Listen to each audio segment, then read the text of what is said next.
고짐감래라는 말이 있습니다. 고생 끝에 낙이 온다. 또 젊어서 고생은 사소도 한다. 눈물 젖은 빵을 먹어보지 않는 사람과는 인생을 논하지 말라. 남자는 군대 가서 고생해 봐야 사람이 된다. 이렇게 고난에 대한 좋은 평가가 있습니다. 그러나 고난당하는 것은 괴로운 것입니다. 살면서 고난을 당하는데 그게 어떻게 괴롭지 않을 수가 있습니까? 아무리 고난에 대해서 긍정적인 표현을 해도 고난은 괴로운 것입니다. 이 고난은 어느 특정한 사람에게만 오는 것이 아닙니다. 보편적입니다. 차별이 없습니다. 세상에 태어난 모든 사람은 누구나 고난을 겪습니다. 지금 살고 있는 사람들 중에 아무 고난 없이 사는 사람이 있을까요? 없습니다. 단 한 사람도 없습니다. 고난의 문제에 있어서는 남녀노소, 부자, 가난한 자 할 것 없이 누구나 다 차별 없이 고난을 당합니다. 간혹 우리가 저 사람에게는 고난이 없겠지? 나와 같은 고난이 없겠지? 왜 나만 이런 고난을 당하나? 그렇게 생각하지만 그렇지 않습니다. 자기 고난을 숨기거나 또 드러내지 않아서 그렇지 거의 다 고난을 당하고 삽니다. 여러분, 지금보다 그래도 10년 전이 더 좋았어, 그렇게 말하는 사람들이 있어요. 10년 전엔 그래도 좋았지. 그러나 그 당시에도 틀림없이 고난은 있었습니다. 고난을 통해서 괴로웠던 시간이 있었습니다. 다만 내 기억 속에 없을 뿐이지. 이 세상에 사는 모든 사람들은 다 고난 속에서 괴로워하고 삽니다. 이 죄 많은 이 세상은 고난이 있습니다. 이것이 우리가 겪어야 될 실존적인 문제입니다. 아무리 고난을 피하려고 해도 피할 수 없는 게 고난이에요. 피할 수가 없어요. 만약에 이 고난이 피할 수 없다면 고난을 받아들이는 자세가 그게 좋은 자세입니다. 나에게 왜 이런 고난이 있어? 이거를 받아들이지 못해서 원망하고 불평하고 낙심하고 절망하고 그래서 헛되게 세월을 보내는 것보다는 이왕 고난은 피할 수 없고 또 언젠가는 찾아오고 그런 고난이라고 하면 믿음의 자세로 받아들일 줄 아는 지혜가 필요할 줄로 믿습니다. 고난이 없으면 좋겠지만 고난이 때로는 찾아와요. 피할 수 없어요. 그렇다면 이걸 어떻게 받아들이느냐, 수용하느냐, 그것이 중요한 겁니다. 자, 오늘 말씀에 보면 베드로 사도가 고난에 대해서 3가지 유형을 말씀합니다. 첫째, 나 자신의 죄 때문에 당하는 고난이 있다는 겁니다. 자, 20절 봅시다. 죄가 있어 매를 맞고 그랬어요. 죄가 있어 매를 맞고, 내가 잘못해서 고난을 당하고 매를 맞는다는 거예요. 내가 죄를 지어서 그 죄값으로 고난을 당하는 거예요. 어떻게 보면 이것은 당연한 거죠. 요즘에 방송이나 신문에 보면 다 죄 때문에 고난을 당하고 매를 맞고 감옥에 갑니다. 문제는 이 고난이 나 자신의 죄 때문임에도 불구하고 이것을 다른 사람에게 책임을 전가시키는 것이 문제입니다. 내가 잘못했어요. 내가 죄를 지었어요. 이게 누구 때문도 아니에요. 내가 죄를 지었어요. 내가 잘못을 했어요. 근데 세상 사람들을 보면 다 자기가 지은 죄를 자기가 책임지려고 하지 않고 누구에게 책임을 전가하고 떠넘기는 사람들이 많이 있습니다. 여러분, 방송에 나오는 사람들 다 보면 처음에는요, 다 자기가 죄를 지었다고 하지 않아. 절대 자기는 안 지었다, 잘못을 안 했다고 그래요. 그러다가 이제 조사를 해보면 결국은 자기 자신이 잘못한 것을 그걸 다른 사람에게 떠넘기고 그런 것을 볼 수가 있습니다. 애초에 처음부터 자기 잘못을 인정하는 것, 그게 아름다운 건데, 그러면 이 사회가 그렇게 어지럽고 복잡할 필요가 없어요. 그렇게 조사하면서요 매일 방송에 나올 필요가 없어요. 자기 잘못을 인정하는 사람,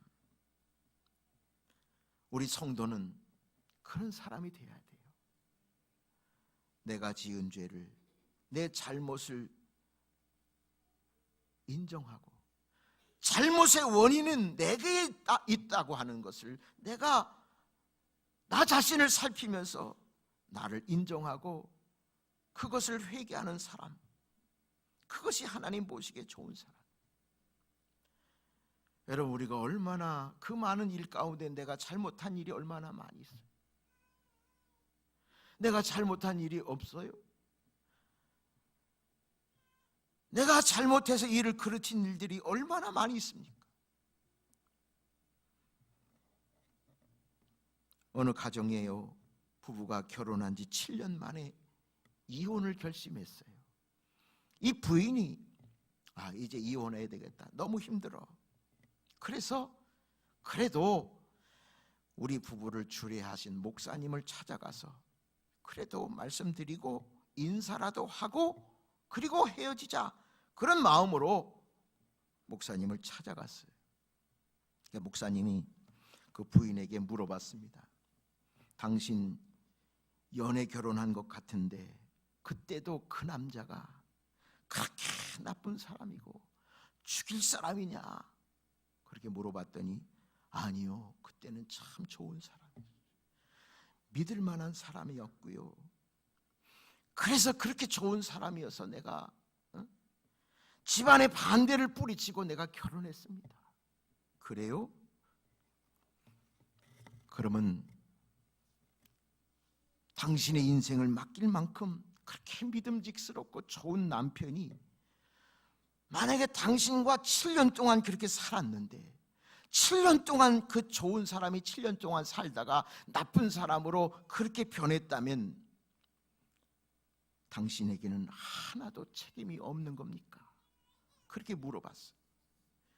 그러니까 이 부인이 말이죠, 조금 생각하다가 조금은 내 책임이 있네요. 그러니까 목사님이 조금이 뭐요, 함께 살았으니 그래도 절반은 책임이 있는 거 아니냐.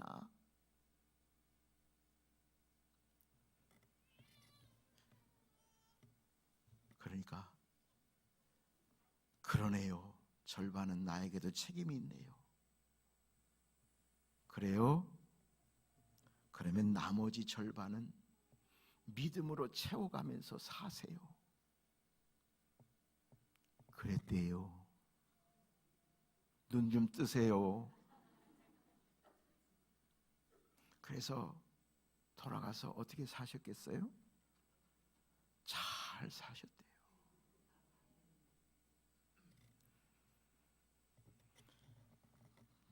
내게는 잘못이 없다고 생각하는 데서부터 원망과 불평이 있고요, 고통이 더 커지는 거예요. 그 고난의 원인이 나에게도 있어요. 그렇게 인정하면 감사해요. 여러분, 이 고난은 믿는 성도에게 고난은 저주가 아니에요. 징계, 하나님의 징계, 사랑의 징계이기 때문에 고난이 오는 거예요. 여러분, 징계와 저주는 다릅니다. 우리 믿는 사람은 저주가 없어요. 죄를 지어도 저주가 없어요. 징계가 있을 뿐이에요. 여러분, 부모가 자식이 잘못하면 매로 때리잖아요. 안 때려요? 왜 때려요? 잘 되라고. 사랑의 매를 대요. 그 매가 사랑이요. 그 매가 죄가 있어 매를 맞고 그랬어요. 우리가 하나님 앞에 잘못하고 죄를 지으면 매를 맞아요. 징계를 받아요. 그러나 그 징계는 사랑의 표현이에요. 사랑의 표현이에요. 자, 히브리서 12장 8절 봅시다. 징계는 다 받는 것이거늘 너희에게 없으면 사생자요 친아들이 아니라. 잘못했을 때 매가 없는 것은 버려진 자식이라는 거죠. 여러분, 우리에게 하나님의 말씀이 계속 들려져요. 돌아오라고, 깨달아서 돌아오라고, 이제 잘못해서 돌이켜서 다시 돌아오라고.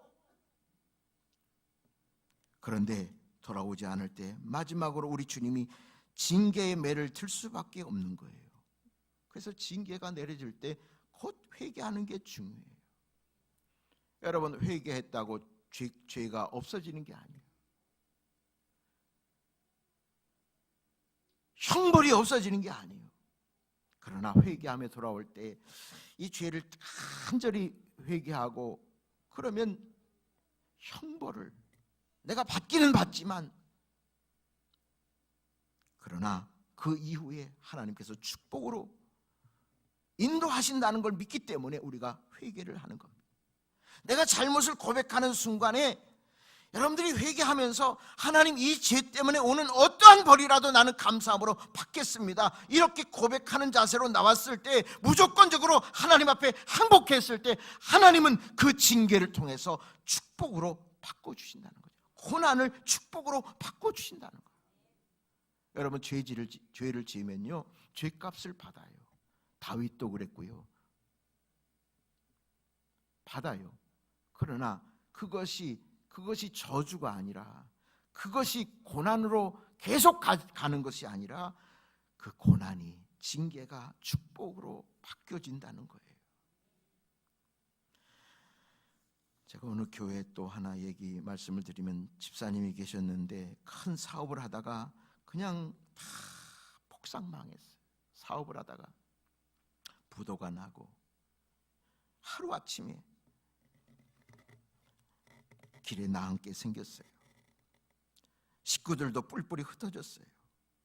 그런데 이 집사님이 방 귀퉁이에서 말이죠, 누워서 앓고 있는 거예요.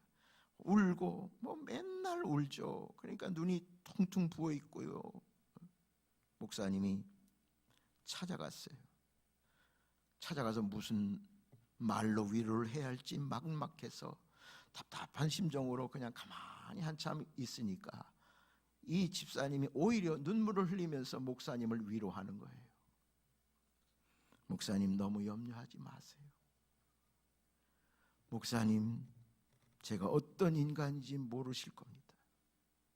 저는 참 고집이 세고요, 얼마나 못된 짓을 했는지 이렇게 호되게 당해야 제가 정신이 드니까 하나님이 이렇게 치신 겁니다.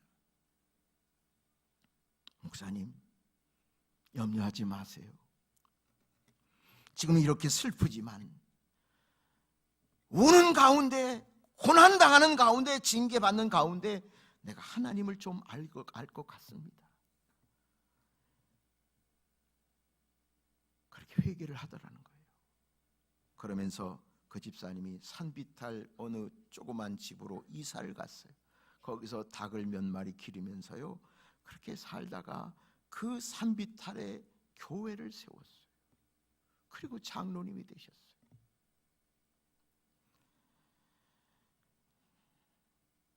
이렇게 얘기하면요, 뭔가 반응이 있어야 예의예요.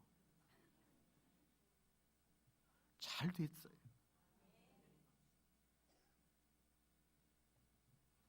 여러분, 사람 겸손하기가 쉽지 않아. 스스로 낮아지기가 어려워요. 여러분, 공부 많이 했다고, 무슨 책을 많이 읽었다고 겸손해집니까? 기도 많이 했다고? 기도 많이 하는 사람들 보면 자기의가 너무 강해. 그래서 기도 적게 하는 사람 무시하고 그래요. 겸손해지는 건요, 되게 의도 터져야 돼. 그래야 겸손해져. 아멘이라고 그랬어요.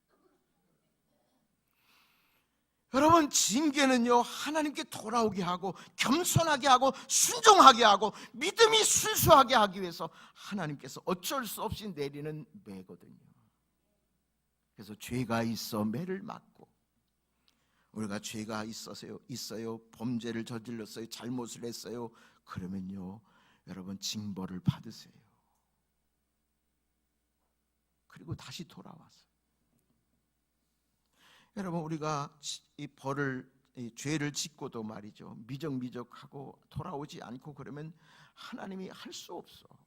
하나님이 매를 들 수밖에 없어요.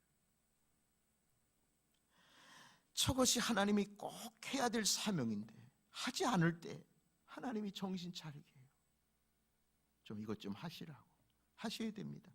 근데 그거를 하지 않아요. 근데 하나님이 어떻게 하시겠어요? 정신 차리게 하시겠지. 그렇게 밖으로 돌던 남편이 말이에요, 병원에 입원을 딱 하니까요, 누구 찾는 줄 아세요? 그렇게 못 살게 군 아내만 찾는데, 한두 시간 어디 안 보여도요, 그렇게 찾는데요. 그렇게 찾아.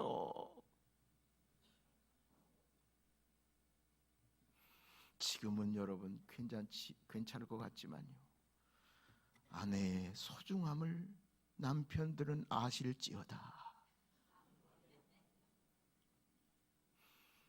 저는 제가 먼저 가야 돼. 만약에 제가 나중에 가면은 어떻게 살겠어? 나는 밥할 줄도 모르고 카드 이거 할 줄도 몰라요. 저 호주머니 지갑에는 카드 없어요. 현찰만 몇 푼 있어.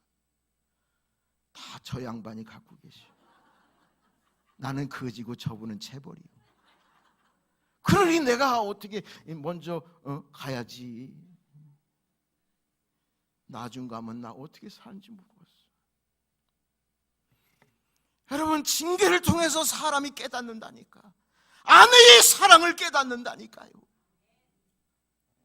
여러분, 예수 믿으면서도 죄를 지을 수 있어요. 부족해서 세상 사는 한 죄를 지을 수 있어요. 그러나 누구 때문이라고 원망하지 말고, 주저앉지 말고 회개하고 주님께 돌아오면 주님께서 다시 사랑으로 여러분들을 받아주실 줄로 믿습니다.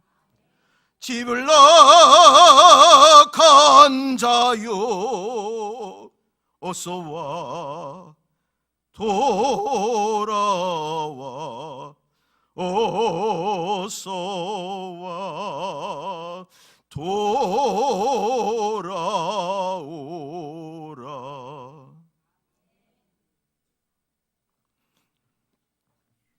두 번째는 부당하게 당하는 고난이 있습니다. 자, 19절 봅시다. 부당하게 고난을 받아도, 부당하게 고난을 받아도. 여러분, 나는 잘못이 없어요. 억울해요. 잘못이 없는데 내가 고난을 당해요. 괴로워요. 억울해요. 억울하게 당하는 고난. 여러분, 우리가 살다 보면 왜 내가 이 고난을 받아야 되는지 아무 이유도 없이 당하는 고난이 있어요. 이웃사람의 부주의로 우리 집에 불이 났어요. 나는 잘못이 없어요. 근데 옆집에서 어떻게 부주의로 불을 내가지고 우리 집까지 와가지고 다 타고요, 길에 나앉게 생겼어요. 이게 억울한 고난이, 부당하게 당하는 고난이. 나는 운전 잘하고 가는데 뒤에서 치고받고 옆에서 받아가지고요, 제가요 최근에 그랬다니까. 그래서 일주일 동안 차도 없이 그냥 전전긍긍하고 살았어요. 얼마나 불편한지. 예? 부당하게 당하는 고난이 있어요. 이럴 때 여러분은 어떻게 하겠어요? 억울하잖아요. 이럴 때 우리가 어떻게 이 고난을 해결할 수 있습니까? 자, 19절 봅시다. 부당하게 고난을 받아도 하나님을 생각함으로 슬픔을 참으면 이것이 아름답다는 거예요. 하나님을 생각하라는 거예요. 십자가를 생각해요. 여러분, 예수님의 십자가도 부당한 고난이에요. 억울한 고난이에요. 죄 없는 분이 억울하게 당한 고난입니다. 그 십자가, 그 하나님을 생각함으로 참으면 아름다운 것이다. 부당하게 고난을 당했는데 누구 때문이라고 상대방 미워하고요, 저 사람 죽일 놈이라고 하고 복수하고 좋을 거 없어요. 그리고 하나님 원망하고 믿음 떠나고, 그게 아니에요. 하나님이 여러분들을 위해서 십자가에 죽으신 그 억울한 고난을 당하면서 나를 살리신 그 사랑 생각하고 슬픔을 참고 견디면 그것이 아름다운 신앙이라는 거예요. 성경이 이렇게 멋있어요. 여러분, 이런 것은 세상에 없어요. 세상 사람 부당한 고난 받고요, 뭐 억울함을 당하면 뭐 그냥 대법원까지 상고하고요, 대법원까지 재판 걸고 어떻게 뜯어내려고 그러잖아요. 근데 우리는 그렇지 않아. 그럴 필요 없어.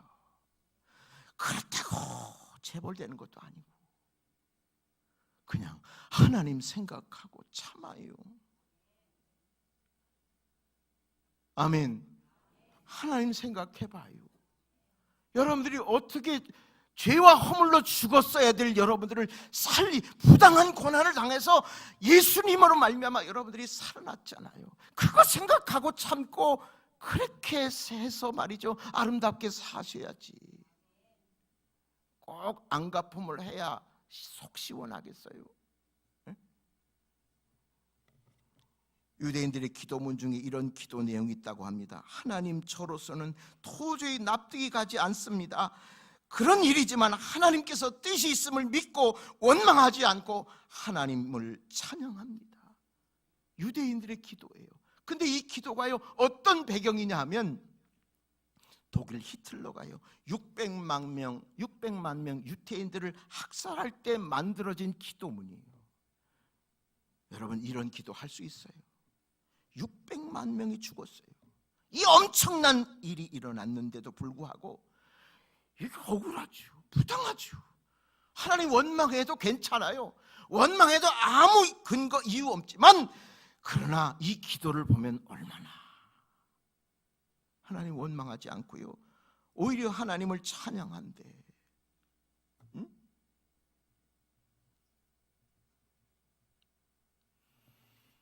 욥이 얼마나 애매하고 부당한 고난을 당했어요. 욥은 죄가 없어요. 죄 지어서 당한 고난이 아니에요. 하나님의 허락하에 사탄을 통해서 고난받게 한 거죠. 어느 날 사탄이 찾아와서 하나님이 욥이 까닭없이 하나님을 잘 믿지 않을 겁니다. 무슨 이유가 있으니까 하나님을 잘 믿는 거지.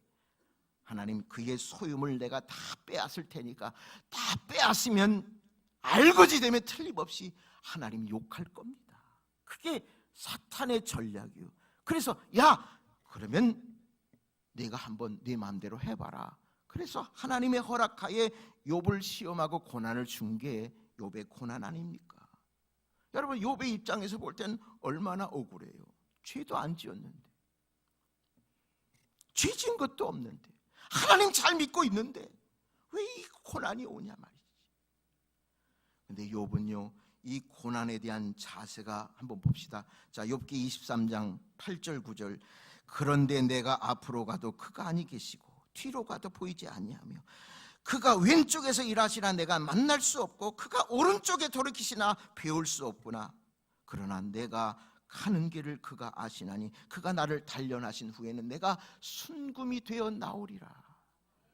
저 말씀이 뭐예요? 동서남북을 바라봐도 하나님 찾을 길이 없다는, 아무리 기도해도 하나님 응답이 없어요. 침묵하고 있어요.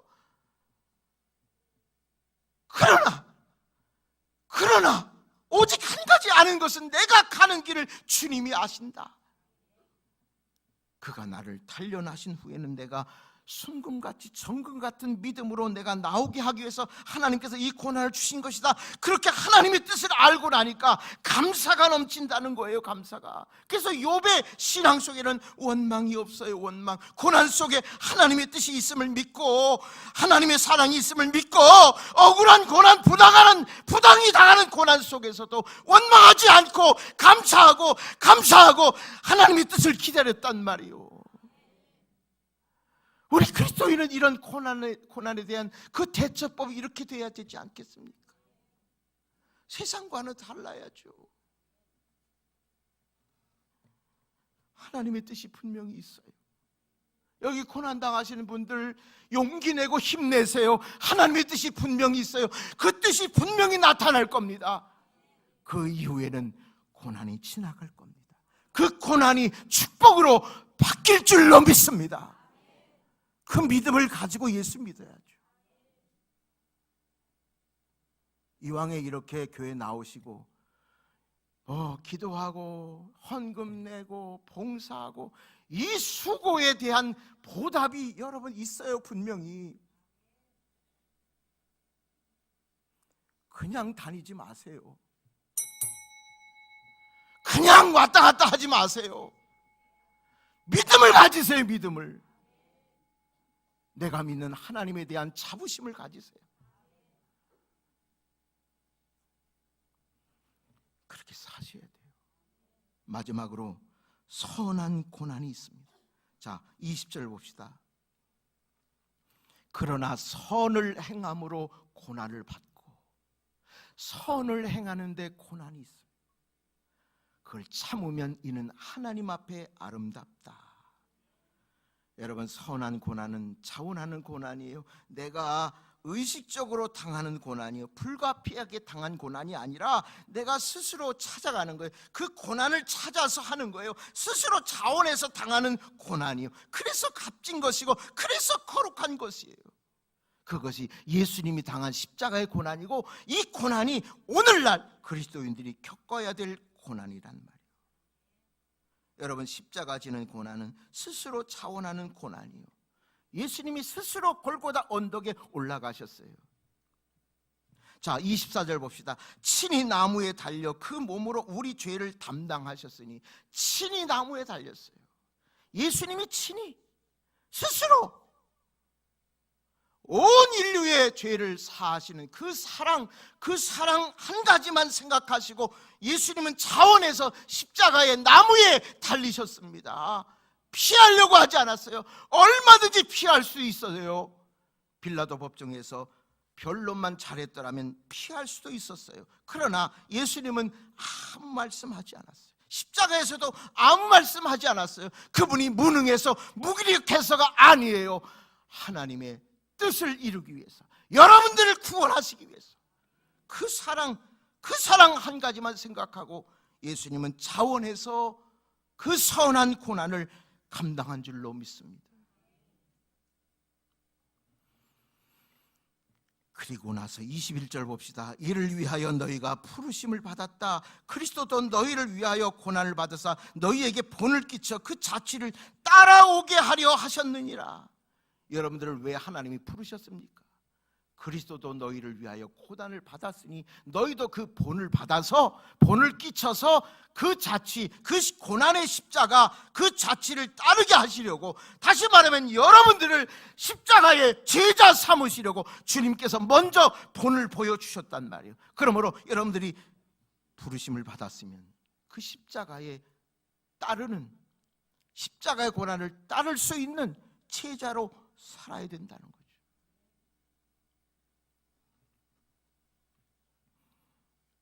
예수님이 어떻게 본을 보여주셨습니까? 22절 23절 봅시다.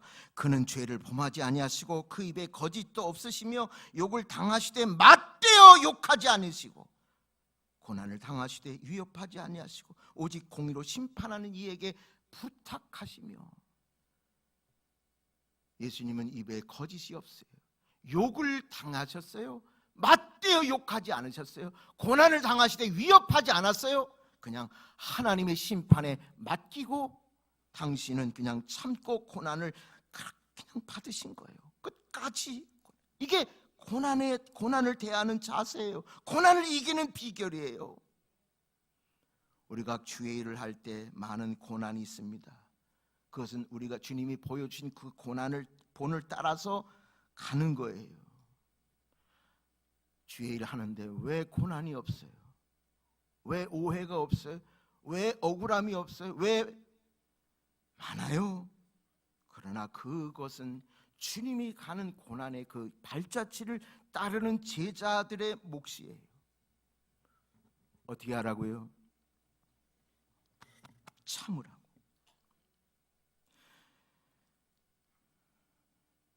하나님 앞에서 참으면 다 갚아주신대요.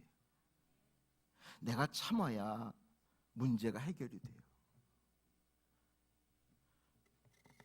우리 예수 믿는 성도가 고난받는 이유는 예수님의 제자이기 때문에 그렇습니다.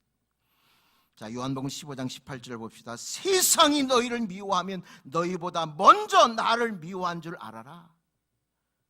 예수님도 이 땅에 오셔서 다 미움을 받았어요. 비난받고 비판, 수 없는 욕을 받고 모욕과 수욕을 당했어요. 너희가 세상이 너희를 미워하면, 세상이 너희를 핍박하면 내가 먼저 세상이 나를 미워한 줄 알고 너희가 내 제자냐? 그러면 나를 따라서 그 미워함도 용서하고 미워함도 참고 이겨내라. 그래야 하나님의 뜻이 이루어진다는 거예요.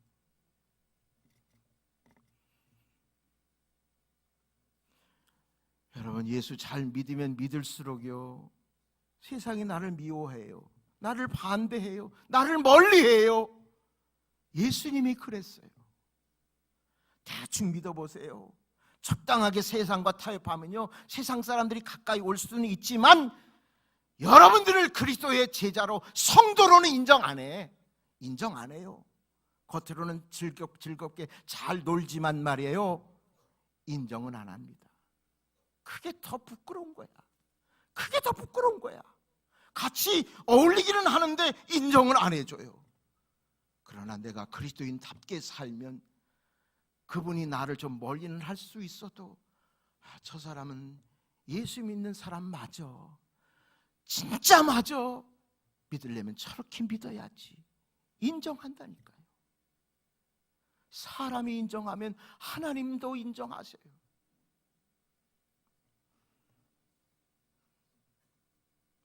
말씀을 마칩니다. 우리가 예수 믿으면 영광도 얻고요, 축복도 받고 좋아요, 형통해질 수도 있고요, 얼마나 좋은지 몰라요. 그러나 그것만 바랄 수 있느냐?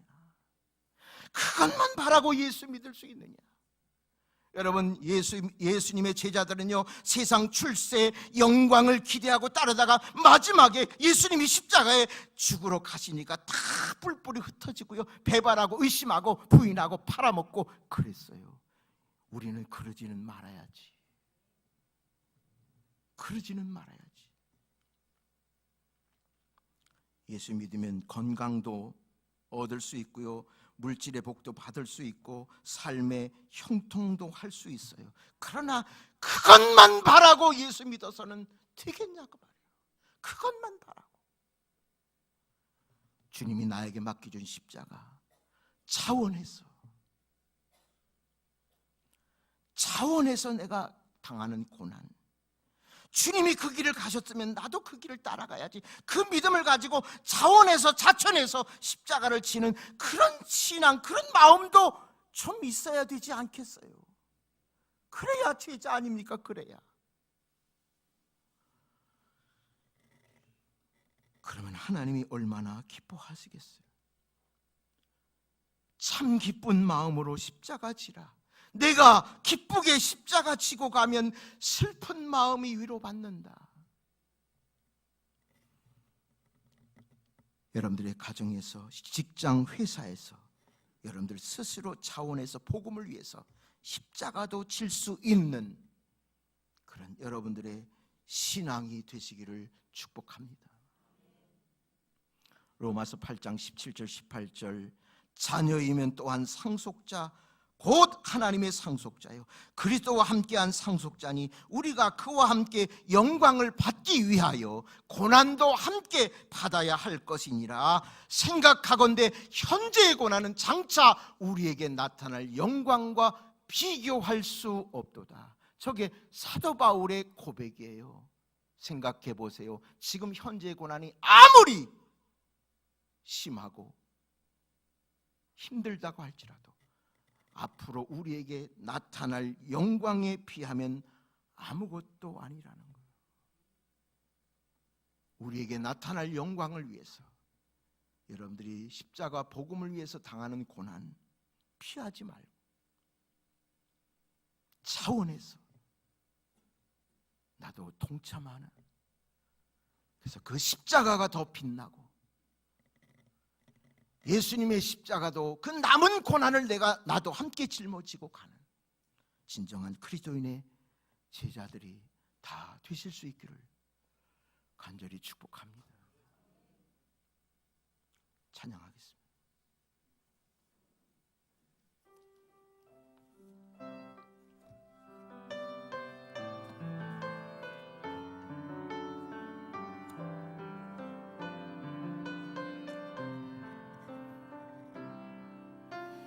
왜 나만 겪는 고난이냐고 불평하지 마세요. 고난의 뒤편에 있는 주님이 주실 축복 미리 보면서 감사하세요. 너무 견디기 힘든 지금 이 순간에도 주님이 일하고 계시잖아요.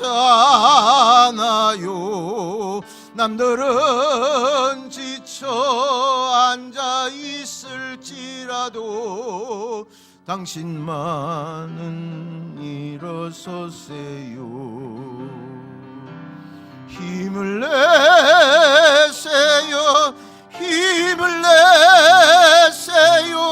주님이 손잡고 계시잖아요. 주님이 나와 함께함을 믿는다면 어떤 역경도 이길 수 있다. 힘을 내세요.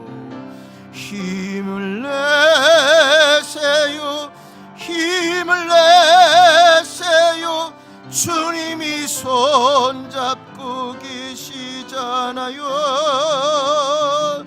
주님이 나와 함께함을 믿는다면 어떤 역경도 이길 수 있잖아요.